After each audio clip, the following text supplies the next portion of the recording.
حياك الله يا عامر. الله يحييك يا عبشول. هذه 10 مرة عمك يقول لي حياك الله يا عامر. انت حسبتم بالضبط 10 مرات؟ 10 مرات بالضبط. شوف اذا قال لك المرة 11 لازم تخاف. بش نقول لكم السلام عليكم. وعليكم السلام ورحمة الله. ورجعنا. ابوي باش نقول لك ترى مو مغربي.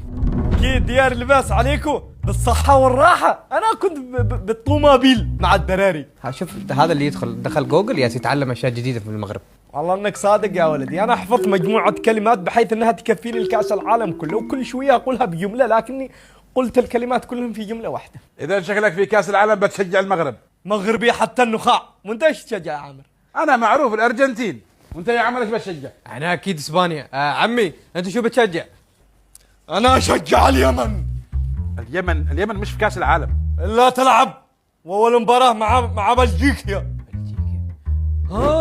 هذا يقصد مصر مو باليمن. هذا اليمن يا مثقف.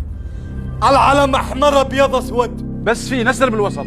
بس في علم احمر ابيض اسود. بس تمام اللي تشوفه أنت تمام. إن شاء الله يا رب اليمن تاخذ كأس العالم إن شاء الله. بش نقول لك فجعك يا عامر. والله الله يعيني في كاس العالم. اليمن